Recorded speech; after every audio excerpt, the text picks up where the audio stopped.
BJP. സംസ്ഥാന അധ്യക്ഷൻ K. Surendran നയിക്കുന്ന പദയാത്ര ഇന്ന് മാവേലിക്കര പാർലമെന്റ് മണ്ഡലത്തിൽ പര്യടനം നടത്തും. പദയാത്ര മുൻ കേന്ദ്രമന്ത്രി ഡോക്ടർ ഹർഷവർദ്ധൻ ഉദ്ഘാടനം ചെയ്യും.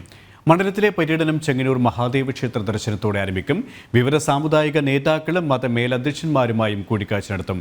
വൈകുന്നേരം 4 മണിയോടെയാണ് പദയാത്ര ആരംഭിക്കുന്നത്. വിവരങ്ങളുമായി വിനീഷ് ശരികയാണ്. വിനീഷ്, ജനങ്ങളുടെ വലിയ സ്വീകാര്യത ഏറ്റുവാങ്ങിയ യാത്ര തുടരുകയാണ്. ഇന്നത്തെ യാത്രയുടെ വിശദാംശങ്ങൾ.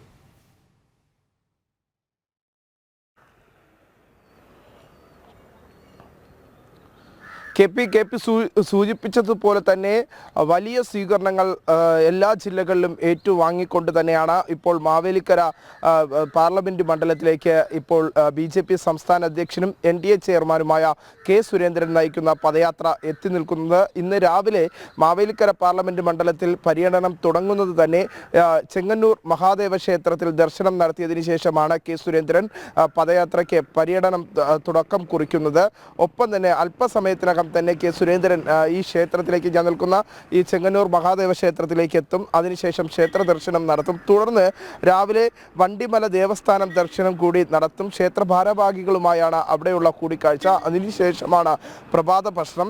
രാവിലെ 9 മണിയോടുകൂടി രാഷ്ട്രീയ സ്വയംസേവക സംഘം പ്രാന്തീയ സമ്പർക്ക ടോളി അംഗം ഡോക്ടർ M. ഗണേഷ് ജിയുടെ വീട്ടിൽ അദ്ദേഹം സന്ദർശനം നടത്തും. തുടർന്ന് വിവിധ മത മേലധ്യക്ഷന്മാരും വിവിധ സാമുദായിക നേതാക്കളുമായും അദ്ദേഹം കൂടിക്കാഴ്ച നടത്തും എന്നാണ് നമുക്ക് ഇപ്പോൾ മനസ്സിലാക്കാൻ സാധിക്കുന്നത്. ഒപ്പം തന്നെ കേന്ദ്ര സർക്കാരിൻ്റെ വിവിധ പദ്ധതികളുടെ ഭാഗമായ വിവിധ വ്യക്തിത്വങ്ങളുമായി ഇതിൻ്റെ ഗുണഭോക്താക്കളായവരുമായും കൂടിക്കാഴ്ച നടത്തുന്നുണ്ട്. ഏറെ എടുത്തു പറയേണ്ട കാര്യം, ജില്ലയിൽ ഉടനീളം അല്ലെങ്കിൽ മറ്റു ജില്ലകളിലെല്ലാം തന്നെ ഈ പദയാത്രയുടെ പര്യടനം കഴിഞ്ഞെത്തുമ്പോൾ വലിയൊരു ആവേശം തന്നെയാണ് പ്രവർത്തകർക്ക് എല്ലാവർക്കും ഉണ്ടാകുന്നത്. പ്രത്യേകിച്ച് സംഘടനാ തലത്തിൽ വലിയ മാറ്റങ്ങൾ ഉണ്ടാക്കാൻ ഈ പദയാത്രയിലൂടെ ബി.ജെ.പിക്ക് സാധിക്കുന്നു എന്നതാണ് നമുക്ക് എടുത്തു പറയേണ്ട കാര്യം. ഒപ്പം ബൂത്ത് തല പ്രവർത്തനങ്ങളിലും ശക്തമാക്കി മുന്നോട്ട് കൊണ്ടുപോകാനുള്ള ഒരു കൃത്യമായ കരുത്ത് ഈ പദയാത്ര നൽകുന്നുണ്ട്. ഒപ്പം തന്നെ കൂടുതൽ പേരെ ബി.ജെ.പിയുടെ ഭാഗമാക്കാൻ ദേശീയതയുടെ ഭാഗമാക്കാനും ഈ ഒരു പ്രവർത്തനത്തിലൂടെ ഈ ഒരു പദയാത്രയിലൂടെ ബി.ജെ.പിക്ക് സാധിക്കുന്നു. 100 കണക്കിന് പ്രവർത്തകരാണ് ഓരോ പദയാത്ര കഴിയുമ്പോഴും ബി.ജെ.പിയുടെ ഭാഗമാകുന്നത്. പ്രത്യേകിച്ച് വിവിധ രാഷ്ട്രീയ പാർട്ടികൾ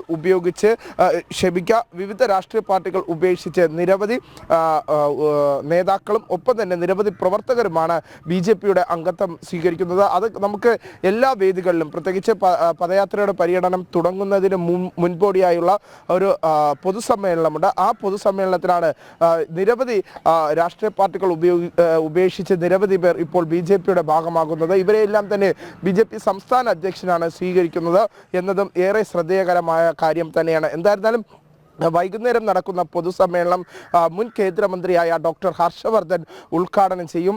ആയിരക്കണക്കിന് പേർ ഈ ഒരു പദയാത്രയുടെ ഭാഗമാകും എന്ന് തന്നെയാണ് നമുക്ക് വിലയിരുത്താൻ സാധിക്കുന്നത്. സമൂഹത്തിൻ്റെ വിവിധ മേഖലകളിലുള്ളവരും ഈ പദയാത്രയുടെ ഭാഗമാകുന്നു എന്നതാണ് എടുത്തു പറയേണ്ട മറ്റൊരു പ്രത്യേകത. കെ.